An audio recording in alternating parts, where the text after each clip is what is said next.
যিটো আমি বিচাৰিছোঁ সিটো এনে নহয়, সিটো আকাশৰ পৰা নপৰে। এই পৰিৱৰ্তনটো আমি নিজে কৰিব লাগিব। আজি কিছুমান কথা শুনি পেলাই, কিছুমান মানুহক দেখি পেলাই খুব দুখ লাগিছে। ৰাজনীতি কৰিবলৈ আহিছে, ভাল কথা।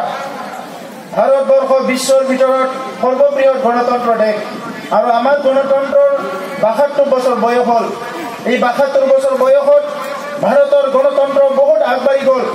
বহুত নেতাবিলাকে, বহুত ৰাজনীতিবিদবিলাকে এটা মূল্যবোধৰ ৰাজনীতিৰ কথা পাতিছে, ৰাইজৰ উন্নয়নৰ কথা লৈ পেলাই, ভাল ভাল স্কিম লৈ পেলাই, দৰিদ্ৰ মানুহৰ কথা, দুখীয়া মানুহৰ কথা, খেতিয়কৰ কথা, খাতি খোৱা মানুহৰ কথা, এই আটাই কথাটো লৈ পেলাই আজি কি কি ভাল আঁচনি দিব পাৰে এইবিলাক লৈ পেলাই আলোচনা কৰিছে।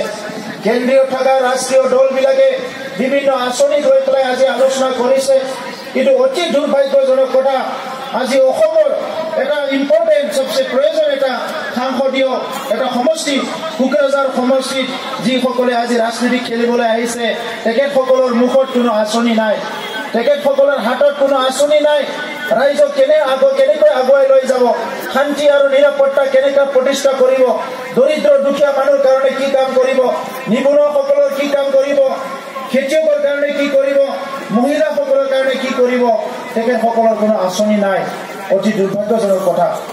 ৰাজনীতি মানে মানৱ সেৱা, মানুহক দাবী ধমকি দিয়া নহয়, টকা পইচা দি কিনা নহয়, ক্ষতিগ্ৰস্ত কৰা নহয়, জনবল বাহুবল ধনবল ব্যৱহাৰ কৰি ভোট কিনাটো ৰাজনীতি বুলি নকয়।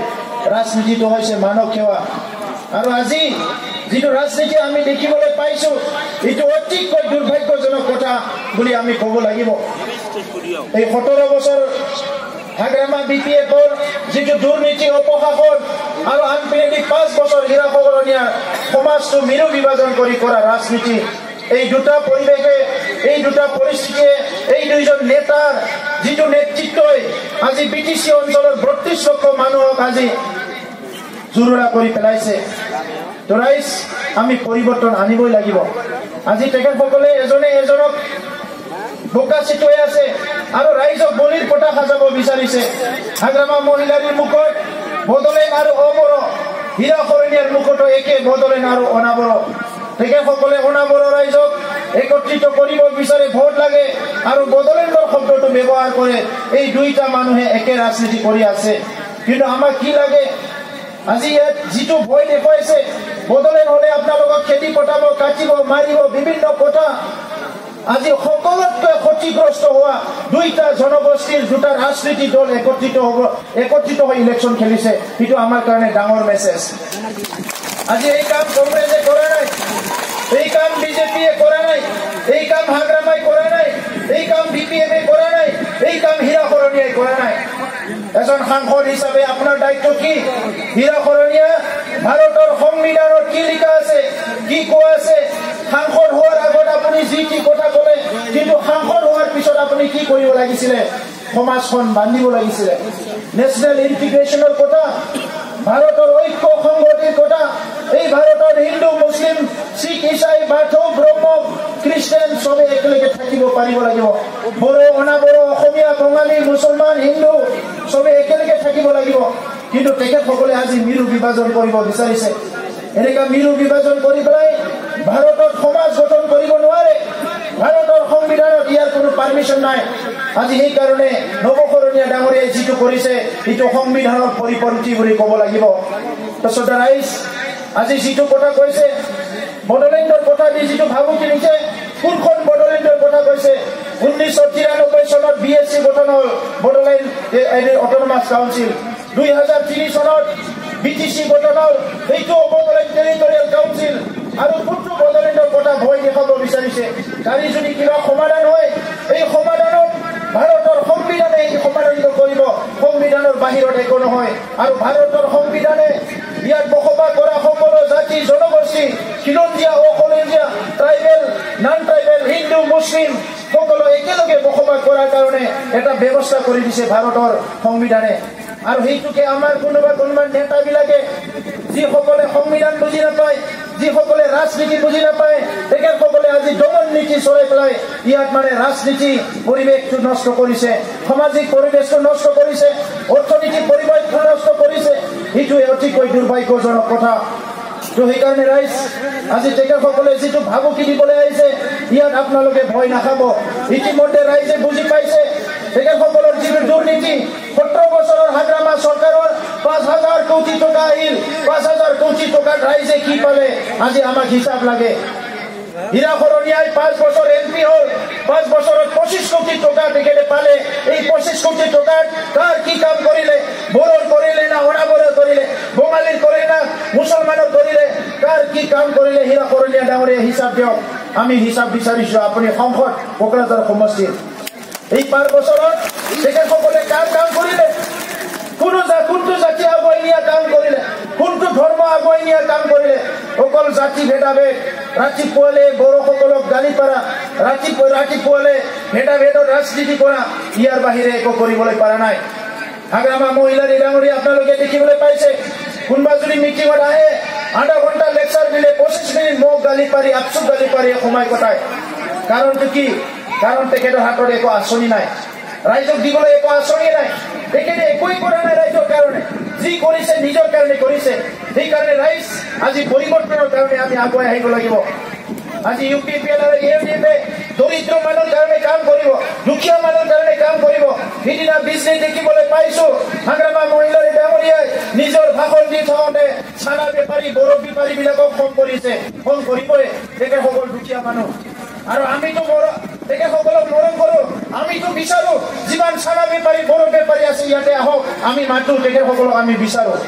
কিয়নো আমি দৰিদ্ৰ মানুহৰ কাৰণে কাম কৰিম, দুখীয়া মানুহৰ কাৰণে কাম কৰিম। আৰু দুখীয়া মানুহৰ কাৰণে আজি তেখেতসকলে ৰাজনীতি কৰিবলৈ আগুৱাই আহিছে।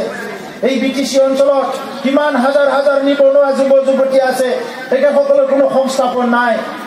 আজি হাজিৰা কৰি খাব লগা হৈছে, বিভিন্ন কষ্ট কৰি খাব লগা হৈছে। আমাৰ খেতি পথাৰ আজি শুকান হৈ আছে, তাত কোনো ইৰিগেশ্যনৰ ব্যৱস্থা নাই। ইয়াত কোনো এগ্ৰিকালচাৰ চিষ্টেম মানে যিটো চাইণ্টিফিকেলি ডেভেলপ কৰিব লাগে এনেকুৱা একো ব্যৱস্থা নাই।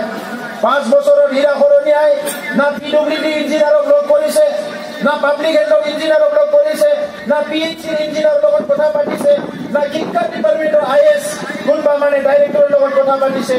আমি একোৱে দেখা নাই, খালি বিভাজনৰ ৰাজনীতি। সেইকাৰণে ৰাইজ আজি আমি এইখন আমাৰ ভাৰত, এইখন আমাৰ অসম, এইখন আমাৰ বড়োলেণ্ড, এইখন আমাৰ BTCৰ BTAD। এই BTAD বড়োৰো হয়, মুছলমানৰো হয়, বঙালীৰো হয়, সকলো জাতি জনগোষ্ঠীৰ এই BTAD। আমি সকলো সুৰক্ষিত থাকিব লাগিব। আজি ইয়াত যদি নিৰাপত্তা দিব পৰা নাই, হাগ্ৰামা মহিলাৰে দিব পৰা নাই। ইয়াত যদি নিৰাপত্তা দিব পৰা নাই, হীৰা শৰণীয়াই দিব পৰা নাই। আৰু আপোনালোকে আজি এই দোষটো যদি বেলেগক জাপি দিয়ে, যিসকলে চৰকাৰৰ নাই, যিসকলে পাৱাৰৰ নাই, যিসকলে সাংসদ নহয়, MLA নহয়, এইটো যুক্তিহীন কথা। আমি চবে এইটো বুজি পাব লাগিব। তো সেইকাৰণে ৰাইজ মই বেছি দীঘলীয়া ক'ব বিচৰা নাই। আপোনালোকে অলৰেডি ডিচিশ্যন লৈছে। উৰ্খাও বৰা ব্ৰহ্ম জিকাটো 100% খাটাম হৈ গৈছে। ইয়াত আৰু দ্বিতীয় কথা নাই, 100% খাটাম হৈ গৈছে। সেইকাৰণে আজি ৰাইজ হিলদল ভাঙি স্বতঃস্ফূৰ্ত ওলাই আহিছে। আৰু আমি ইতিমধ্যে গম পাইছো মঞ্চৰ চিফ এডভাইচাৰ আমাৰ লগত জইন কৰিবলৈ আহি আছে। বড়ো সুৰক্ষা মঞ্চৰ হীৰা শৰণীয়া ইতিমধ্যে বড়োত বহুত জইন কৰিলে, বিভিন্ন দল সংগঠনৰ জইন কৰি আছে। চবে পৰিৱৰ্তন বিচাৰিছে। এইফালে হাগ্ৰামা BPF গ'লে অকল টকা পইচা খাৱা লোৱা কাজিয়া পেচাল, এইটো কোনো শান্তি নাই।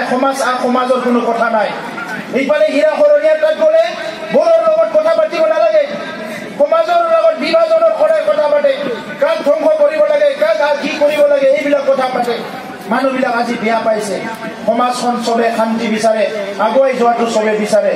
তো সেইকাৰণে ৰাইজ আমি পৰিৱৰ্তনৰ লগত থাকিব লাগিব, পৰিৱৰ্তন বিচাৰিব লাগিব।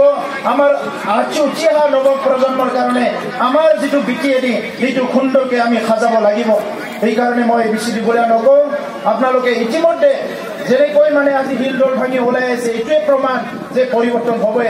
এই পৰিৱৰ্তনটো ইয়াতে সীমিত হ'ব নালাগে। এই পৰিৱৰ্তনটো BTADতো পৰিৱৰ্তন আনিব লাগিব। এই পৰিৱৰ্তনটো এছেম্বলিতো পৰিৱৰ্তন আনিব লাগিব।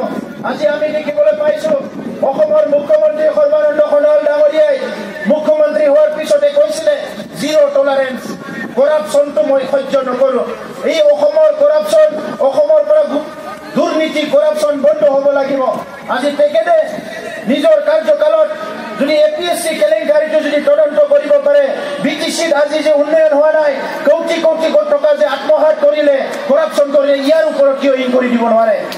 সেইকাৰণে ৰাইজ আজি যদি পৰিৱৰ্তন হয়, 5,000 কোটি টকাটো ক'ত খালে ইয়াৰ প্ৰথম হিচাপ হ'ব লাগিব, আৰু যিসকলে পইচা খাইছে জেলত যাব লাগিব।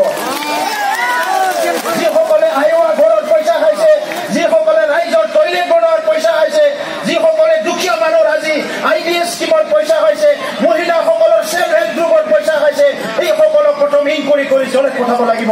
ইয়াৰ বাহিৰে বেলেগ বিকল্প নাই। সেইকাৰণে ৰাইজ ভোটৰ বিয়া হৈ আহিছে, মই বেছি ক'ব বিচৰা নাই। আপোনালোকক সকলোলৈ দিনৰ ৰঙালী বিহুৰ শুভেচ্ছা জনাইছো।